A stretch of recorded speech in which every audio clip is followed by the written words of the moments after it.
Hi, இந்த வீடியோவில் நம்ம என்ன பார்க்க போகிறோன்னா ப்ரிலிம்ஸ் எக்ஸாம் ப்ரிப்பரேஷன் பற்றி பார்க்க போகிறோம். நம்ம போன வீடியோவில் ப்ரிலிம்ஸ் வந்து 90%, அதாவது 80 to 90% நம்ம வாங்கினோன்னா மெயின்ஸ் ப்ரிப்பரேஷன் படிக்கலாம்னு சொல்லியிருந்தோம். பட் அந்த 90% வாங்குறதுக்கு சில பேருக்கு கஷ்டமாக இருக்கும். ஸோ அதை பற்றி தான் இந்த வீடியோவில் டிஸ்கஸ் பண்ண போகிறோம். ஸோ இந்த வீடியோவில் என்னென்ன இருக்க போகுதுன்னா, ரீசனிங், குவான்ஸ் அண்ட் இங்கிலீஷ் இது எப்படி ப்ரிப்பேர் பண்ணலாம் அண்ட் அதை எப்படி அட்டம் பண்ணலாம் அண்ட் அது போக சின்ன இந்த நம்ம டேபிள்ஸ் போடுவோம் இல்லையா, டைம் டேபிள் கிடையாது, அந்த டேபிள்ஸ் மாதிரி நம்ம சொல்லுவோம் இல்லையா, அது பார்க்கலாம். அடுத்தது சம் டிப்ஸ் மாதிரி லாஸ்ட் ஒன் பார்க்கலாம். ஓகே, இப்போ வீடியோக்குள்ளே போகலாம். இப்போ ஃபர்ஸ்ட் செக்ஷன் வந்து நான் ரீசனிங் எழுதியிருக்கேன். இப்போ ரீசனிங் என்ன பண்ணலாம் அப்படின்னா, நான் வந்து இப்போ அஷ்யூம் பண்ணுறது கம்ப்ளீட் பிகினர்ஸ், அவங்களுக்கு இது வந்து எப்படி இருக்கும் அப்படிங்கிற மாதிரி தான் நான் கொண்டு போகிறேன். ஸோ இன்டர்மீடியட்டாக இருக்கிறோம் அப்படின்னா நீங்கள் இதை ஸ்கிப் பண்ணிக்கலாம். உங்களுக்கு எந்த பார்ட் தேவையோ அந்த பார்ட் மட்டும் எடுத்துக்கலாம். ஓகேவா? ஸோ இப்போது கம்ப்ளீட்டாக நான் பிகினர் ரீசனிங் நான் ஓப்பன் பண்ணுறேன். அப்போ என்னென்னா இந்த மாதிரி செக்ஷன்ஸ்லாம் இருக்கும் கரெக்டாக. இன்இக்வாலிட்டிஸ், லாஜிசம், order and ranking, blood relations, puzzles, alphanumeric series, miscellaneous, forward backward, இந்த மாதிரி how many such words form can be form, இந்த மாதிரி செக்ஷன்ஸ்லாம் இருக்கும் இல்லையா. அப்போ என்ன பண்ணலான்னா, ஃபர்ஸ்ட் நீங்கள் பிகினராக இருக்கீங்கன்னா ஃபர்ஸ்ட் என்ன பண்ணணும், டாப்பிக்காக படிக்கணும். ஃபஸ்ட்டு இன்இக்வாலிட்டி படிங்க, ஈஸியாக தான் இருக்கும். இதெல்லாமே நீங்கள் படிச்சுக்கோங்க. நீங்கள் படிச்சிட்டிங்க அப்படிங்கிற ஒரு மைண்ட் செட்டில் நான் அந்த கொஷினை வந்து நான் சொல்கிறேன். Syllogism, inequality, order and ranking, இது என்ன பண்ணுங்கன்னா இந்த 3 டாப்பிக்கும் எடுத்து நல்லா தரவு பண்ணிட்டே இருங்க. தரவு பண்ணி இதுக்கு வந்து ஒரு 1 or 2 days தான் எடுத்துக்கும். மினிமம் மேக்ஸிமம் போனால் ஒரு 3 days அந்த மாதிரி தான் எடுத்துக்கும். ரொம்பலாம் இதுக்கு தேவைப்படாது. எஸ், ஈவன் ஒரு நாளைக்கு கூட முடிச்சிடலாம். இந்த 3 நீங்கள் நல்லா தரவு பண்ணிட்டீங்க. இந்த 3 தான் நீங்கள் என்ன பண்ண போகிறீங்க, ஃபர்ஸ்ட் நீங்கள் அட்டன் பண்ண போகிறீங்க. சிலாஜிசமில் இந்த ஒன்லி ஃபியூ இதெல்லாம் வந்து கொஞ்சம் டவுட் வரும். என்ன இது எடுக்கிறதா அது எடுக்கிறதா அந்த மாதிரி. ஸோ அதனால் அது எல்லாமே கிளியர் கட்டாக நீங்கள் என்ன பண்ணிக்கணும், படிச்சுக்கோங்க. ஒன்றும் அப்படி இல்லைனாலும் அந்த கொஷின் இப்போ எங்கே தேடுறது அப்படின்னாலும் நீங்கள் டெஸ்ட் போட அந்த மாதிரி கொஷின்ஸ் நீங்கள் ஃபேஸ் பண்ணுவீங்க. அதுக்கப்புறம் நம்ம எழுதிக்கலாம். ஓகேவா? இன்இக்வாலிட்டி அப்படிங்கிறத முடிச்சுக்கோங்க. அதுக்கப்புறம் சிலாஜிசம் சால்வ் பண்ணிக்கோங்க, ஆர்டர் அண்ட் ரேங்கிங் சால்வ் பண்ணிக்கோங்க. இதுதான் நீங்கள் என்ன பண்ணணும், ரீசனிங் செக்ஷன் ஓப்பன் பண்ணாலே இந்த இது வந்து நீங்கள் ஃபஸ்ட்டு தேடி போய் கண்டுபிடிச்சணும். பிகினராக இருக்கணும், அதுக்கு தான் சொல்லிகிட்ருக்கேன். இன்டர்மீடியட்டாக இருந்தாங்கன்னா டேரெக்டாக போட ஆரம்பிச்சிருவாங்க. 1லேருந்து 35 கொஷின்ஸ் அப்படியே போட்டுருவாங்க. நீங்கள் வந்து இது என்ன பண்ணணும்னா, இன்இக்வாலிட்டி எங்கே இருக்குது போய் தேடுங்க. அதுக்கப்புறம் சிலாஜிசம் தேடுங்க, ஆர்டர் அண்ட் ரேங்கிங் இருக்குல்ல அது தேடுங்க. ஸோ சால்வ் பண்ணிடுங்க. அதுக்கப்புறம் என்ன பண்ணணும்னா, டூயபிள் puzzles and alpha numeric series வந்து ஃபஸ்ட் எடுத்துக்கோங்க. அதில் வந்து இந்த மாதிரி கொடுத்துருப்பாங்க இல்லையா, 1 2 3, அதுக்கப்புறம் 4 5 6 இந்த மாதிரி. இந்த first number first and third வந்து இன்டர்சேஞ்ச் பண்ணுங்கள். ஸோ இதில் வந்து எது ஹையஸ்ட் நம்பர் இந்த மாதிரி கேட்பாங்க. ஸோ இது ஈஸியாக இருக்கும். ஸோ அதை வந்து ஃபஸ்ட்டு சால்வ் பண்ணிடுங்க. அதுக்கப்புறம் டூயபிளான பசில்ஸ், உங்களுக்கு வந்து இப்போ லீனியர் அரேஞ்ச்மெண்ட்டில் ஒரு 6 சீட்டிங் கொடுத்துருக்காங்க, எனக்கு டக்குன்னு போட்டுருவேன். ஒரு சர்க்குலரில் வந்து எனக்கு வந்து ஒரு 6 சீட்டிங்ஸ் கொடுத்துருக்காங்க, நான் டக்குன்னு போட்டுருவேன். ஸோ அப்போ அந்த மாதிரி டூயபிளான பசில்ஸ் பிள்ளைங்க வந்து ஈஸியாக தான் இருக்கும். ஸோ அதனால் ஃபஸ்ட்டு டூயபிள் பசில்ஸ் போடுங்க. அதுக்கப்புறம் கொஞ்சம் கொஞ்சமாக நம்ம வந்து இம்ப்ரூவ் பண்ணிக்கலாம். ஓகேவா? இப்போ நீங்கள் டூயபிள் பசில்ஸில் ஒரு பசில் தான் போட முடிஞ்சது, மற்ற பசில் போட முடியல. ஆல்ஃபா நியூமரிக்கில் ஒன்று போட்டிங்க. ஓகேவா? ஓகே, இப்போ என்ன பண்ணணும்னா, லாஸ்ட்டாக உங்களுக்கு 3 to 4 minutes இருக்குது. நீங்கள் ஃபஸ்ட் எடுத்தோடனே உங்களுக்கு பசில் போடுறதுக்கு ஒரு 5 minutes அது மாதிரி ஆகுது. ஒரு பசில் நீங்கள் வேஸ்ட் பண்ணிட்டீங்க, அப்போ டைம் கிடையாது. ஒரு பசில் தான் சால்வ் பண்ணிருக்கீங்க. அப்போ மிச்சம் லாஸ்ட்டாக உங்களுக்கு 3 to 4 minutes இருக்குது அப்படிங்கும்போது அப்போ என்ன பண்ணணும்னா, மிஸ்லேனியஸ் இருக்கணும். அந்த ஆட் ஒன் அவுட் இருக்கும் இல்லையா, ஏபிசிடி அந்த மாதிரிலாம் கொடுத்துருப்பாங்க. ஸோ அந்த அதுக்கு வந்து நீங்கள் அதை சால்வ் பண்ணலாம். ஃபார்வர்ட் பேக்வேர்ட் இருக்கு இல்லையா, நம்பர் சீரீஸ் இன் ஆல்ஃபபெட்டிக் இந்த மாதிரி கொடுத்துருப்பாங்க. ஸோ அந்த ஃபார்வர்ட் பேக்வேர்ட் அதை சால்வ் பண்ணலாம். And how many such pairs இதை வந்து லாஸ்ட்டாக வச்சுக்கோங்க. எப்பவுமே இதை அட்டன் பண்ணியே ஆகணும் அப்படின்னு அவசியம் கிடையாது. ரொம்ப ஷியூராக இருக்கீங்க அப்படின்னா மட்டும் அட்டன் பண்ணுங்கள். அந்த அந்த லெட்டர்ஸில் வேர்ட்ஸ் வந்து இருக்கும், இல்லாமையும் போகலாம். ஸோ அதனால் கரெக்டாக செக் பண்ணிட்டு அதை அட்டன் பண்ணுங்கள். உங்களுக்கு வந்து 100% ஷூராக இருக்குன்னா அட்டன் பண்ணுங்கள். இல்லை 70 to 100% ஷூராக இருந்தாலுமே அட்டன் பண்ணலாம். ஆனால் ரொம்ப கம்மியாக இருக்குது, இது வந்து 2 வேர்டு ஃபார்ம் ஆக வாய்ப்பு இருக்குது, பட் ஒரு வேர்டு தான் எனக்கு தெரிஞ்சிருக்கு அப்படின்னா ஓகே, அதை விட்டுருங்க, ஒன்றும் பிரச்சனை இல்லை. ஓகேவா? இதுதான் ரீசனிங்கு. அண்ட் லாஸ்ட்டாக நீங்கள் என்ன பண்ணணும்னா, இப்போ வந்து பிளட் ரிலேஷன்ஸ் கொஷின்ஸ் எல்லாமே கொஞ்சம் ட்விஸ்ட் பண்ணி கேட்குறாங்க. டைம் கன்சியூமிங் பண்ணுற மாதிரி கொஞ்சம் வந்து என்ன பண்ணுறாங்க, நம்மளை வந்து டைமை இழுக்க வைக்கிறாங்க. அதனால் இதெல்லாம் கம்ப்ளீட் பண்ணிவிட்டு டைம் இருந்தால் பிளட் ரிலேஷன் போடுங்க, இல்லாட்டி விட்டுருங்க, ஒன்றும் பிரச்சனை இல்லை. இப்போ இந்த மெத்தடை நீங்கள் ஒரு 5 செக்ஷனல் டெஸ்ட்டுக்கு அந்த மாதிரி ஃபாலோ பண்ணிங்கன்னா ஒரு ஃப்ளோ கிடச்சிடும்.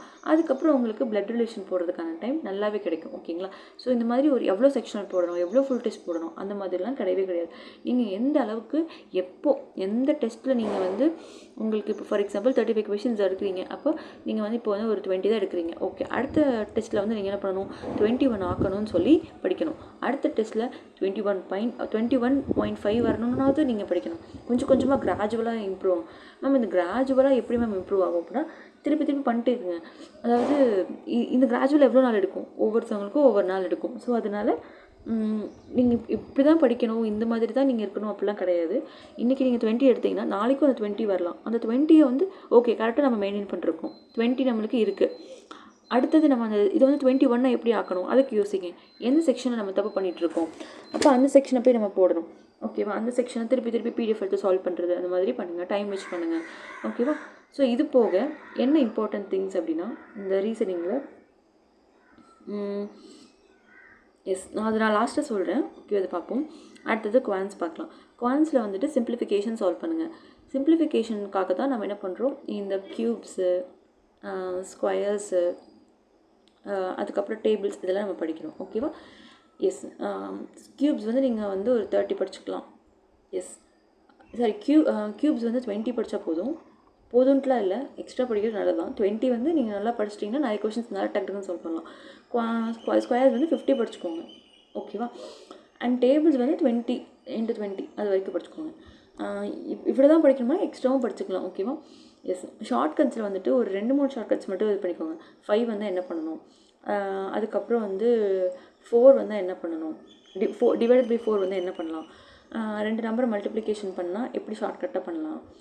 ஓகேவா? அந்த மாதிரி மட்டும் படிச்சுக்கோங்க. ஒவ்வொன்றும் இப்போ 1லேருந்து 50 வரைக்கும் இப்படி வந்து இப்படி 50லேருந்து 75 வரைக்கும் தான் இப்படி அந்த மாதிரி பண்ணோம்னா கண்டிப்பாக நம்ம அந்த பதட்டத்தில் அதெல்லாம் பண்ணவே மாட்டோம். ஓகேவா? ஸோ ரொம்ப ஒரு மினிமமாக ஒரு 3 to 5 ட்ரிக்ஸ் மட்டும் யூஸ் பண்ணிக்கிற மாதிரி படிச்சுக்கோங்க. அதுவே மோர் தென் எனஃப் தான். ஓகேவா? ஸோ இதெல்லாம் எதுக்காக படிக்கிறோன்னா, இந்த சிம்பிளிஃபிகேஷன், குவாட்ரட்டிக் ஈக்குவேஷன், டிஏ இதெல்லாம் வந்து ஃபாஸ்ட்டாக சால்வ் பண்ணுறது இதெல்லாம் படிக்கிறோம். அப்போ டெய்லி மார்னிங் எழுந்திரிச்சு நீங்கள் இதை சால்வ் பண்ணி திருப்பி திருப்பி படிச்சுட்டே இருங்க. டேபிள்ஸ்லாம் மனப்படமே ஆகாது. நீங்கள் திருப்பி திருப்பி படிச்சுட்டே இருங்க, எழுதிட்டே இருங்க. ஒரு 5 டைம் 10 டைம் எழுதி பார்த்துட்டே இருங்க. ஒரு நாளைக்கு ஒரு 2 டைம் எழுதி பாருங்கள். அதுக்கு அடுத்த நாள் எழுதி பாருங்கள். டில்னும் எனக்கு டேபிள்ஸ் வந்துட்டு இன்னொரு டைம் ஒரு கிளான்ஸ் பார்த்தா தான் எனக்கு ஞாபகம் வர மாதிரி இருக்கும் இல்லையா? அந்த மாதிரி தான் எனக்கு இப்போ வரைக்கும் இருக்குது. ஸோ அதனால் எல்லாருக்குமே அது மறக்கும். அதனால் நீங்கள் அதை வந்து திருப்பி திருப்பி படிச்சுட்டே இருங்க. என்ன தான் நீங்கள் எத்தனை நல்ல ரேங்கே வாங்கியிருந்தாலுமே கொஞ்சம் சில இது தடுமாற்றங்கள் இருக்கும். அது திருப்பி திருப்பி படித்தோம்னா அது வந்து நம்மளுக்கு ரெக்டிஃபை ஆகிடும். ஓகேவா? அடுத்தது குவாட்ரட்டிக்லாம் ஷார்ட்கட்ஸ் இருக்கும் இல்லையா? Answer shortcuts. For example plus வந்திருக்கு அப்படின்னா அதுக்கு வந்துட்டு நம்ம கொஷினில் வந்து ப்ளஸ் வந்துருக்குன்னா ஆன்சர் என்ன, டேரெக்டாக ஒரு ஆன்சர்ஸ் வரும். ஆன்சர்ஸ் அப்படி டேரெக்டாக போட்டுக்கலாம். ஓகேவா? மைனஸ் வரும். அப்போ அதை பார்த்து அந்த ஷார்ட்கட்ஸில் நீங்கள் லேர்ன் பண்ணிக்கணும். அப்புறம் நம்பர் சீரீஸில் வந்து திங் என்னென்னா, ஃபர்ஸ்ட் மிஸ்ஸிங் நம்பர் இருந்துச்சு, உங்களுக்கு மிஸ்ஸிங் நம்பர் பை சான்ஸ் வந்துச்சுன்னா அதை போடுங்க. ராங் நம்பர் இப்போதைக்கு போட வேணாம். ஓகேவா? எல்லாருமே வந்துட்டு simplification, quadratic equation, wrong number அது முடிச்சுட்டு டிஏ போங்கன்னு சொல்லுவாங்க. இப்போதைக்கு நீங்கள் என்ன பண்ணலாம்னா simplification, quadratic equation, missing number உங்களுக்கு கேட்டிருக்காங்கன்னா மிஸ்ஸிங் நம்பர் போடுங்க மார்க் டெஸ்ட்டில். இல்லை ராங் நம்பர் கேட்டிருக்காங்கன்னா விட்டுருங்க, லாஸ்ட்டில் பார்த்துக்கலாம். அதுக்கப்புறம் வந்து டிஐ என்ன பண்ணணும்னா, டிஏ வந்துட்டு நீங்கள் ஆல்ரெடி அந்த ரேஷியோ, ப்ரொபோர்ஷன்ஸு, அப்புறம் வந்து பர்சன்டேஜ் இதெல்லாம் சால்வ் பண்ணாலே வந்துடும். பை சார்ட்ஸு, டிகிரி கன்வர்ஷன்ஸ் இதெல்லாம் நீங்கள் கொஸ்டின் சால்வ் பண்ண வந்துடும். ஸோ இந்த டிஐ போடணும். ஓகேவா? அதுக்கப்புறம் உங்களுக்கு இதெல்லாம் போக டைம் இருக்குது அப்படின்னா ராங் நம்பர் போடுங்க. ஓகேவா? அண்ட் லாஸ்ட்டாக அர்த்தமேட்டிக்கே நம்ம மறந்துட பாருங்களேன். அர்த்தமேட்டிக் உங்களுக்கு ஈஸியான நம்ம சில டாபிக்ஸ்லாம் படிச்சிருப்போம்ல, அந்த டாபிக்ஸ் போடுங்க. ஓகேவா?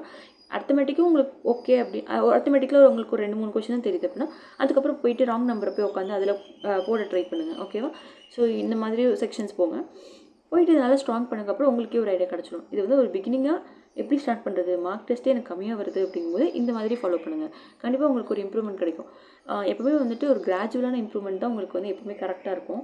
எடுத்தோடனே இப்படி போக முடியாது இல்லையா? ஸோ அதனால் நீங்கள் கிராஜுவலாக போகிறதுக்கு ட்ரை பண்ணுங்கள். ஃபஸ்ட்டு வந்து 5 மார்க் தான் வருது, ஓகே 6 மார்க், அடுத்தது 7 மார்க், 8 மார்க், அப்படி கொண்டு வந்து 35 கொண்டு வாங்க, பண்ணிடலாம். ஓகேவா? அடுத்தது இங்கிலீஷில் வந்துட்டு எப்படி ஃபர்ஸ்ட் அட்டன் பண்ணலாம். ஓகே, மிஸ்பெல்ட் வேர்ட் இருக்கு இல்லையா, அதை வந்து ஃபர்ஸ்ட் அட்டன் பண்ணலாம். ரீஅரேஞ்ச் பண்ணுற வேர்ட், அதாவது ஒரு சென்டென்ஸ் கொடுத்துருவாங்க, இங்கே ஒரு ஏ மாதிரி இருக்கும், பி இங்கே மாதிரி இருக்கும், சி டி, இதை ரீஅரேஞ்ச் பண்ணுவோம் இல்லையா? ஸோ அதை அட்டன் பண்ணலாம். அதுக்கப்புறம் ஆர்சிலேயே வந்துட்டு ஈஸியான கொஷின்ஸ் லைக் சினானிம்ஸ் அந்த மாதிரி ஆர்சி வந்துட்டு அட்டன் பண்ணலாம். அண்ட் பேராஜம்பிள்ஸ் உங்களுக்கு பார்த்தாலே உங்களுக்கு தெரியும், ஒரு டைம் ரீட் பண்ணாலே தெரியும் இது போட முடியுமா போட முடியாதான்னு. முடிஞ்சதுன்னா போடுங்க, போடாட்டி அடுத்த கொஷினுக்கு டக்குன்னு ஸ்பாட் எரர் போயிருங்க, கிராமர் செக்ஷனுக்கு போயிருங்க. இந்த இதில் நான் ஏன் கிராமர் கீழே வச்சுருக்கேன்னா, எனக்கு கிராமர் கொஞ்சம் கம்மியாக வரும், அதனால் நான் கீழே வச்சுருக்கேன். உங்களுக்கு கிராமர் வந்து பக்காவாக வரும் அப்படின்னா நீங்கள் அதுக்கு தகுந்த மாதிரி ஸ்பாட் எரரை முன்னாடியே போட ஆரம்பிச்சிருங்க. அந்த மிஸ்பெல்ட் வேர்ட் எல்லாருமே ஈஸியாக ஃபஸ்ட்டு போட்டுருவாங்க, ரீஅரேஞ்சும் பண்ணிடுவாங்க. இப்போ இதுக்கான இடையில நீங்கள் வந்து இதை வச்சுக்கலாம் இல்லையா? கிராமர் செக்ஷன் வச்சுக்கலாம். ஸோ இந்த 3 செக்ஷனும் நீங்கள் தான் வந்து டிசைட் பண்ணணும், எதெல்லாம் வந்துட்டு முன்னாடி போடலாம் பின்னாடி போடலாம் அப்படின்னு சொல்லிட்டு. அண்ட் அட் த லாஸ்ட் எப்படி பிளான் பண்ணணும்னா, உங்களுக்கு ஒரு செக்ஷனுக்கு 20 மினிட்ஸ் இருக்கா, அப்போது 15 மினிட்ஸ் நீங்கள் வந்து 15 to 17 மினிட்ஸ் வந்து நீங்கள் என்ன பண்ணிடுவீங்க, உங்களுக்கு எந்த ஒரு இதுவும் இருக்காது, டக்கு டக்குன்னு போட்டுருவீங்க. அந்த லாஸ்ட்டு 3 மினிட்ஸில் நீங்கள் போய் உட்காந்துட்டு ஒரு காம்ப்ரிஹென்ஷனை போய் எடுத்திங்கன்னா அது வந்து வேஸ்ட் ஆஃப் டைம். நீங்கள் வந்து தப்பாக ஸ்ட்ராட்டஜைஸ் பண்ணியிருக்கீங்கன்னு அர்த்தம். ஏன்னு கேட்டால் 3 மினிட்ஸில் நீங்கள் ஒரு 2 மினிட்ஸ் வந்து படிக்கிறதுக்கே போயிடும் கரெக்டாக. அப்போது ஒரு கொஷின் தான் நீங்கள் ரீட் பண்ணி அதில் போடுறதுக்கே கரெக்டாக இருக்கும் உங்களுக்கு ஆர்சி. மிச்சம் இருக்கிறவருடைய 4 கொஷினுக்கு என்ன பண்ணுறது, மிஞ்சி போனால் ஒரு 2 கொஷின் அட்டன் பண்ணுவோம், மிச்சம் 3 கொஷின்ஸு 5 கொஷின் அந்த மாதிரி 6 கொஷின் கேட்டிருந்தால் என்ன பண்ணுறது. ஸோ அதனால் லாஸ்ட்டு 3 மினிட்ஸ் என்ன மாதிரி பண்ணலாம் அப்படிங்கிறத முன்கூட்டியே பிளான் பண்ணிக்கோங்க. அதுதான் ரொம்ப இம்பார்ட்டன்ட். ஓகேவா. லாஸ்ட்டு 3லேருந்து ஒரு 4 மினிட்ஸ் என்ன பண்ண போகிறோம், நம்மளுக்கு வந்து நம்மளோட செக்ஷனல் டைமிங்கில் 16 மினிட்ஸ்னு காட்டுது. ஓகே, இப்போ நம்ம போய் உட்காந்து ரீடிங் காம்ப்ரிஹென்ஷன் போடலாமா, ரீசனிங் செக்ஷனில் போய் பசில் போடலாமா. ஸோ அப்போ உங்களுக்கு யோசனை வரும், நம்மளால ஒரு 5 மினிட்ஸ் ஆயிரும் பசிலை வந்து சால்வ் பண்ணுறதுக்கு. அதுக்கப்புறம் நான் வந்து அதை கொஷின் சால்வ் பண்ணணும், எனக்கு 6 மினிட்ஸ் இருக்குது. அப்போ நான் இந்த 4 மினிட்ஸில் நான் போய் போட முடியுமா, முடியாது. அப்போ அதுக்கு நான் என்ன பிளான் பண்ணலாம், அந்த மாதிரி நீங்கள் பிளான் பண்ணிக்கோங்க. ஒவ்வொருத்தவங்களுக்கு இது மாறும். ஓகேவா. எஸ். அண்ட் லாஸ்ட்டாக போகிறோம். லாஸ்ட்டு என்ன அப்படின்னா, ஃபஸ்ட்டு டாப்பிக்காக படிங்க. ஓகேவா. அதுக்கப்புறம் செக்ஷனல் டெஸ்ட் போடுங்க, அப்புறம் ஃபுல் டெஸ்ட் போடுங்க. எடுத்தோடனே ஃபுல் டெஸ்ட் போட்டிங்கன்னா ரொம்ப நம்மளுக்கு வந்துட்டு இதாக இருக்கும். ஏன்னா ப்ரிலிம்ஸில் நம்ம ஃபுல் டெஸ்ட் வந்து அதிகமாக போடணும், மெயின்ஸில் செக்ஷனல் டெஸ்ட் அதிகமாக போடணும். செக்ஷனல் டெஸ்ட் அதிகமாக போட்டோம்னாலே நம்ம வந்து ஃபுல் டெஸ்ட்டு நல்ல ஸ்கோர் வாங்கிடலாம். ஓகேவா. ஆனால் ப்ரிலிம்ஸில் ஸ்பீட் இம்பார்ட்டன்ட். அதனால செக்ஷனில் டக்குன்னு நல்லா படித்து நல்ல மார்க் எடுத்துகிட்டு நல்ல ஒரு லெவல் கொண்டு வந்துட்டு ஃபுல் டெஸ்ட்டாக போட பாருங்கள். ஃபுல் டெஸ்ட் போட்டுட்டு அதில் உங்களுக்கு மிஸ்டேக்ஸ் வருது அப்படின்னா அதுக்கப்புறம் நீங்கள் மறுபடியும் என்ன பண்ணுங்கள், ரிவர்ஸ் வாங்க, டாபிக் டெஸ்ட் போடுங்க, செக்ஷனல் டெஸ்ட் போடுங்க, அதுக்கப்புறம் ஃபுல் டெஸ்ட் போடுங்க. ஓகேவா.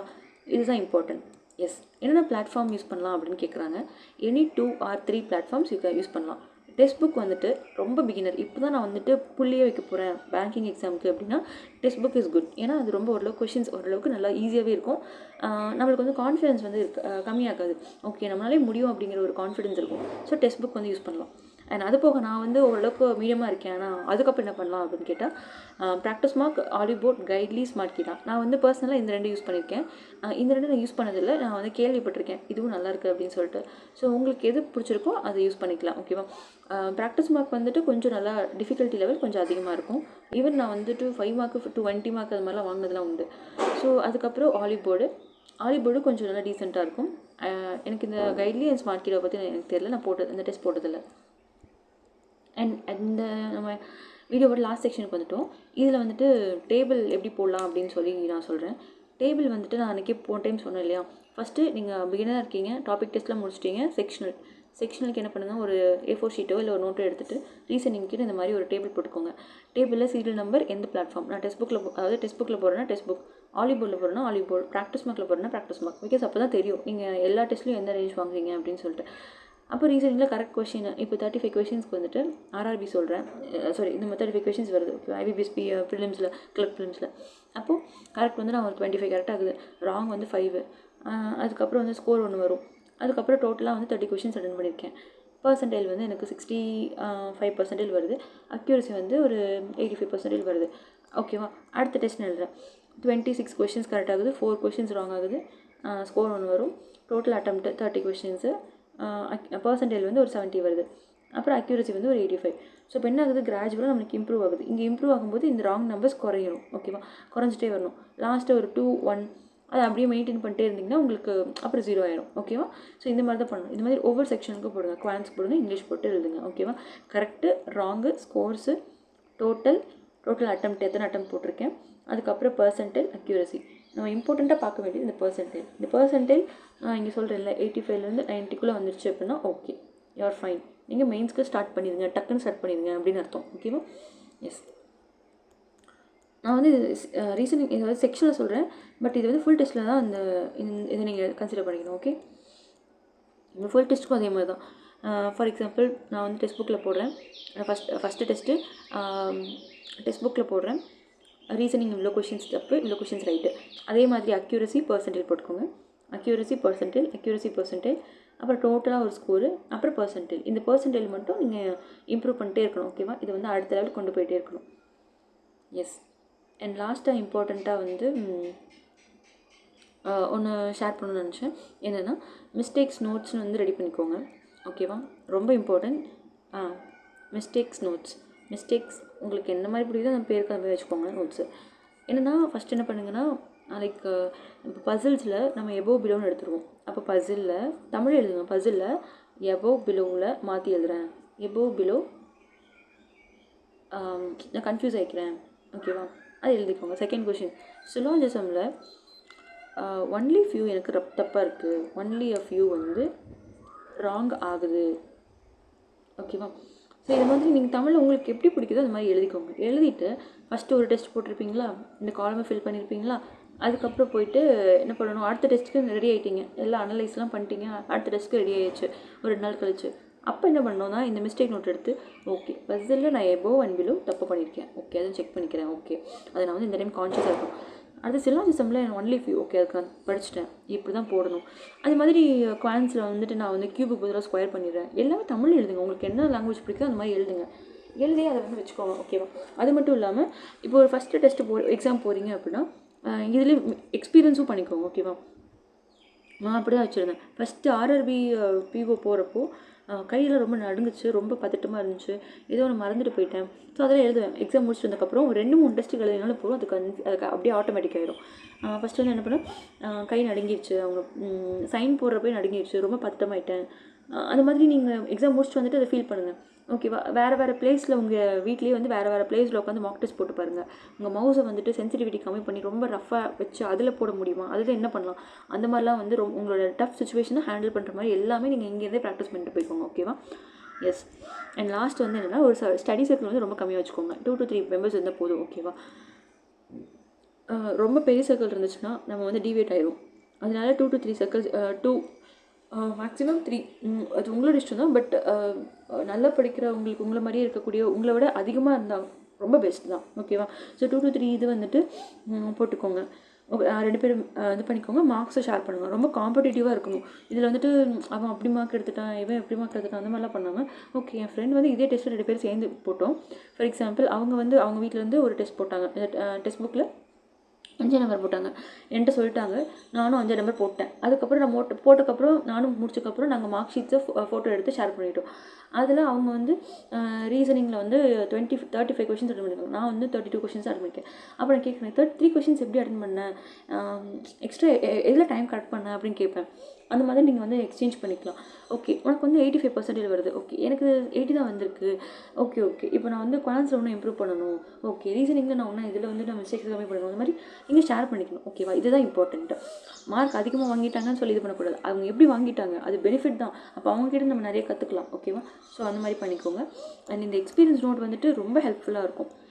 இது நான் நல்லா பர்சனலாக யூஸ் பண்ணி, எனக்கு ஒரு சீனியர் சொன்னார், நான் யூஸ் பண்ணேன், ரொம்ப ஹெல்ப்ஃபுல்லாக இருந்துச்சு. அதே மாதிரி நானும் என் ஃப்ரெண்ட்ஸ்க்கு அதை சஜஸ்ட் பண்ணி அவங்களுமே இது வந்து யூஸ் பண்ணிருக்காங்க. அதனால நீங்கள் அது கண்டிப்பாக ஃபாலோ பண்ணுங்கள். அது ரொம்பவே ஹெல்ப்ஃபுல்லாக இருக்கும். சின்ன நோட்டு தானே, அது போட்டு எழுதி வச்சுக்கோங்க. ஓகேவா, அண்ட் அவ்வளோதான். And all the best. Thank you guys.